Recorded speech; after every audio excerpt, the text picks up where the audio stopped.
Halo, kembali lagi dengan saya Miming Haryanto. Saudara, ada fenomena yang terjadi hari-hari ini, khususnya tentang eh, bunuh diri daripada anak-anak remaja kita.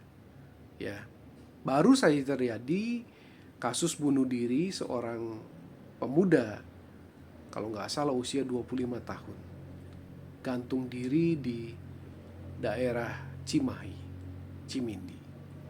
Ya, fenomena ini sebetulnya em, juga pernah terjadi beberapa waktu yang lalu di mana pasangan seorang pacar begitu ya yang tidak direstui oleh orang tua, kemudian mereka bersama-sama menerjunkan diri mereka, menjatuhkan diri mereka dari satu apartemen dan meninggal.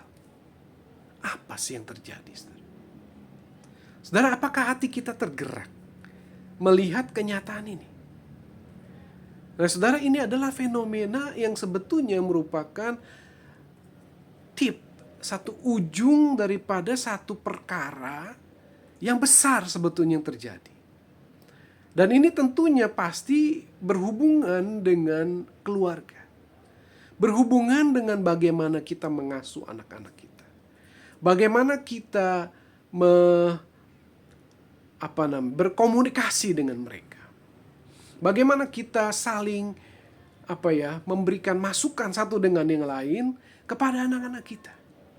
Saudara, fenomena ini sebetulnya merupakan satu, seperti yang tadi saya katakan, ujung daripada gunung es dari fenomena-fenomena yang ada. Saudara, apa yang kita bisa lakukan sebagai orang tua? Saudara,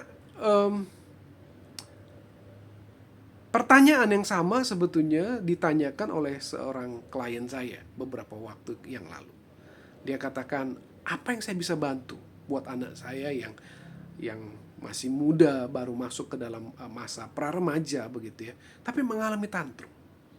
Nah, saudara, barangkali kalau kita mendidik anak-anak kita, khususnya di dalam mengelola emosi mereka, ini menjadi penting, saudara. Emosi adalah bagian di dalam diri manusia yang seringkali menjadi satu dasar untuk orang itu melakukan sesuatu tindakan.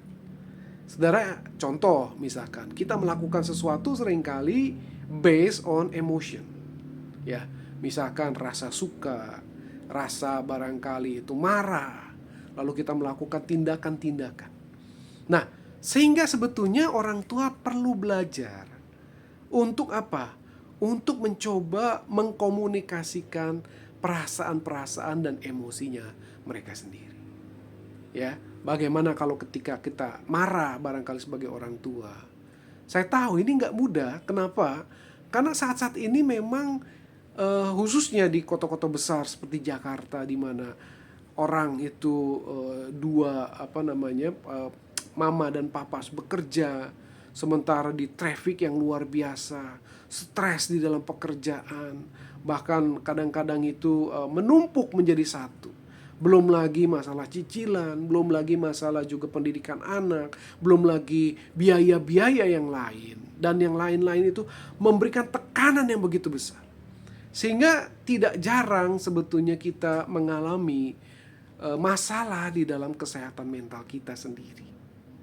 Nah, pertanyaannya adalah, ketika kita marah, ketika kita mengalami emosi, ketika kita barangkali sedih, kecewa, apakah kita bisa mengutarakan perasaan itu dengan baik? Nah, ketika kita sebagai orang tua belajar, sekali lagi, tidak mudah, tetapi kalau kita mau belajar untuk mengatasi emosi kita dulu, ya, kita belajar mengutarakannya dengan baik, kita belajar mengekspresikannya dengan baik, emosi-emosi yang barangkali kita punya di dalam diri kita, maka hal ini akan memberikan model yang baik juga kepada anak-anak kita. Anak-anak akan lebih belajar bisa mengatasi emosinya dengan baik, sehingga kita tidak selalu mendidik anak-anak kita dengan teriakan-teriakan, dengan maki-makian, barangkali dengan emosi yang tinggi. Tetapi kita bisa berbicara dengan mereka dengan baik. seperti seorang teman kepada mereka. Kita barangkali menceritakan pengalaman kita, barangkali kegagalan-kegagalan kita di dalam mengelola emosi. Saudara, sehingga apa? Anak terbiasa dan tahu apa yang mereka harus dan seharusnya mereka lakukan ketika apa? Ketika mereka mengalami emosi yang kuat di dalam diri mereka. Nah, ketika seseorang mengatasi emosinya sendiri, maka hal-hal yang lain barangkali tindakan-tindakannya juga akan terkendali.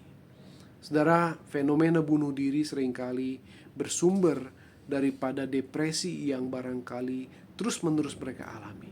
Mereka tidak tahu kemana mereka harus berbicara. Mereka tidak tahu bagaimana seharusnya mereka mengatasinya, emosi-emosi di dalam diri mereka ini. Barangkali ada beberapa tips yang saya ingin berikan buat setiap kita. Yang pertama, coba bantu diri kita dulu dan juga anak-anak kita mengenali apa sih yang saya rasakan. Ya, dengan mengenalinya, memberikan label kepada perasaan tersebut, maka kita belajar untuk mengenali dan mengendalikan akan emosi tersebut. Yang kedua, yang kita bisa lakukan adalah belajar untuk mengutarakan, mengekspresikan di dalam suatu percakapan, pembicaraan yang baik. Saudara, misalkan contoh kita marah. Marah bukan berarti teriak, tidak. Marah bukan berarti harus banting pintu, jeder. Tidak, saudara, nggak seperti itu. Tetapi kita bisa mengutarakan, papa marah atau mama marah ketika kamu melakukan ini. Nah, ini bentuk ekspresi yang sebetulnya kita perlu lakukan secara pribadi supaya memberikan model yang positif kepada anak-anak kita. Yang kedua, ekspresikan perasaan dengan baik.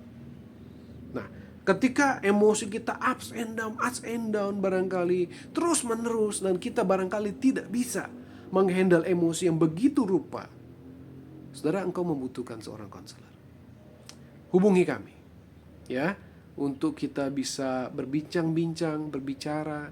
Ya, barangkali saudara butuh teman bicara, saudara bisa menghubungi kami di dalam melalui pesan, ya. Saya juga ada di beberapa lembaga konseling yang ada. Ya, silakan hubungi. Saudara bisa mencari dan kita akan berbicara dengan apa yang barangkali saudara rasakan. Oke, sampai ketemu lagi dan saya harap ini bisa menolong saudara untuk membantu saudara sendiri dan juga anak-anak yang barangkali saudara diberikan oleh Tuhan kepada saudara. Ya, saya harap ini berguna dan saudara bisa sebarkan ini kepada orang lain jikalau saudara merasa bahwa ini berguna.